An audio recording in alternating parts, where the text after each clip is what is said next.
छत्तीसगढ़ के विधानसभा चुनाव में डॉक्टर रमन सिंह के नेतृत्व में भारतीय जनता पार्टी की जीत और लोकसभा चुनाव में 11 में से 10 सीटों पर जीत की भविष्यवाणी करने वाले देश के प्रख्यात राजनीतिक भविष्यवक्ता श्री लाल बाबा जी ने मुख्यमंत्री डॉक्टर रमन सिंह के साथ भारतीय जनता पार्टी के नेताओं को धन्यवाद दिया है।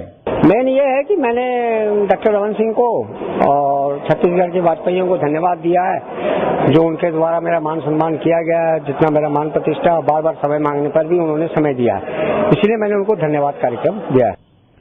छत्तीसगढ़ में लोकसभा चुनाव के नतीजों को लेकर वैसे तो बहुत से ज्योतिषियों ने भविष्यवाणियां की थी, लेकिन 11 में से 10 सीटें भाजपा द्वारा जीतने की भविष्यवाणी श्री लाल बाबा जी ने पूरी दमदारी के साथ की थी, जो सिद्ध भी हुई। राजधानी के प्रेस क्लब में आयोजित पत्रकार वार्ता में उन्होंने पत्रकारों से चर्चा करते हुए बताया कि वे विगत 22 सालों से राजनीतिक भविष्यवाणियां कर रहे हैं। वाक सिद्धि प्राप्त श्री लाल बाबा ने छत्तीसगढ़ में उन्हें मिले मान सम्मान से प्रसन्नता व्यक्त करते हुए कहा कि उन्हें खुशी है कि उनकी भविष्यवाणी के अनुरूप छत्तीसगढ़, मध्य प्रदेश और उड़ीसा का राजनीतिक परिदृश्य आज सबके सामने है। केंद्र में भाजपा के नेतृत्व में सरकार बनने और लालकृष्ण आडवाणी के प्रधानमंत्री बनने संबंधी अपनी भविष्यवाणी के विफल होने की वजह बताते हुए लाल बाबा जी ने कहा कि उनकी घोषणा के अनुसार रायपुर से डोंगरगढ़ तक उनकी पदयात्रा का न होना इसका बहुत बड़ा कारण है और इसके लिए भाजपा के वे ही लोग जिम्मेदार हैं जिन्होंने उनकी पदयात्रा के आयोजन के प्रति बेरुखी दिखाई। मैं आपके सामने घोषणा करी थी कि मैं पदयात्रा निकालूंगा आडवाणी के लिए इस 45 और 46 डिग्री में। जब भाजपा वालों ने कोई व्यवस्था नहीं करी हमारी, तो हम चुपचाप रहे और जो मेरा वादा था 10 सीटों का वो मैंने पूरा करके आपको सामने दिखा दिया था। मुझे 20 साल हो गए घोषणा करते हुए, कोई फेल हुई क्या मेरी?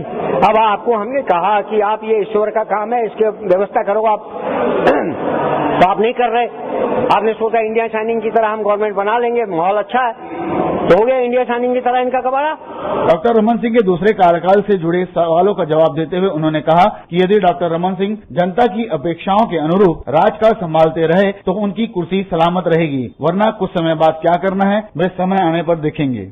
उन्होंने पूर्व में कांग्रेस के पक्ष में की गई घोषणाओं का जिक्र करते हुए इस बात को साफ तौर पर खारिज कर दिया कि उनके संबंध भाजपा से हैं। उन्होंने कहा कि वे साधु हैं और साधु सबका होता है और उसके बाद कांग्रेसी भी आते हैं और भाजपा वाले भी आते हैं। तो सीधा लिखा हुआ है कि रमन सिंह जनता का दुख दर्द बांटेंगे, उनको लेके चलेंगे तो रहेंगे, लिखा है ना उसमें पूरा।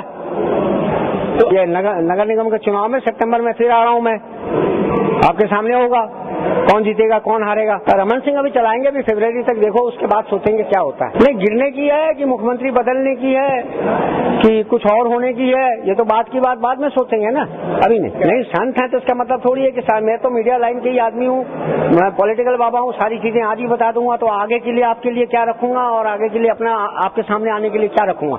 कांग्रेस की भी तो करी थी, लाल बाबा किसी का नहीं है, समाजवादी पार्टी का भी है, मायावती का भी है, कांग्रेस का भी है, साधु सबका है। हम कब कह रहे हैं हम किसी का मोहर लगी है कि मेरे ऊपर बीजेपी का आदमी है, कह देंगे ये आपको पहले भी घोषणा कई बाबाओं ने कर चुके हैं, उसका प्रतिफल आपको फरवरी के बाद रिजल्ट आने लग जाएगा।